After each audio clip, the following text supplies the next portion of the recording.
టీమిండియాకు మరో షాక్ తగిలింది. ఇంగ్లాండ్తో జరుగుతున్న మూడో టెస్ట్ మ్యాచ్ నుంచి భారత బౌలర్ రవిచంద్రన్ అశ్విన్ వైదొలిగాడు. కుటుంబంలో తలెత్తిన మెడికల్ ఎమర్జెన్సీ కారణంగా అశ్విన్ ఈ నిర్ణయం తీసుకున్నట్లు వెల్లడించింది బీసీసీఐ. ఇటువంటి పరిస్థితుల్లో అతడికి జట్టుతో పాటు బోర్డు అండగా నిలుస్తుందని తెలిపింది.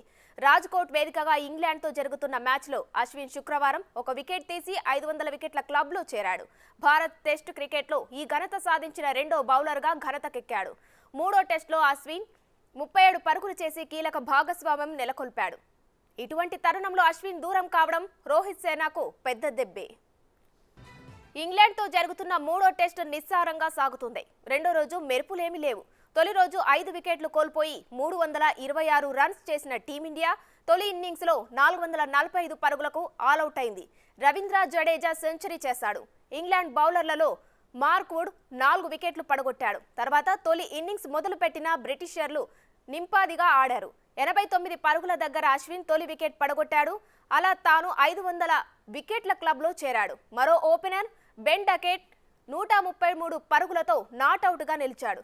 జో రూట్ 9 రన్స్తో అతడికి అండగా ఉన్నాడు. ఇక రెండో రోజు ఆట ముగిసే సమయానికి ఇంగ్లాండ్ 2 వికెట్లు మాత్రమే కోల్పోయి 207 పరుగులు చేసింది. టీమిండియా కంటే 238 పరుగులు వెనుక ఉంది. ఇక 3 రోజుల ఆట మిగిలి ఉంది. ఇంగ్లాండ్ చేతిలో మరో 8 వికెట్లు ఉన్నాయి. ధీటుగా ఆడుతున్న నేపథ్యంలో భారీ స్కోర్ చేయడం సాధ్యమని క్రికెట్ ఫ్యాన్స్ భావిస్తున్నారు. ఏదైనా అద్భుతం జరిగితే తప్ప మ్యాచ్ ఫలితం తేలడం కష్టమే అని ఫ్యాన్స్ భావిస్తున్నారు.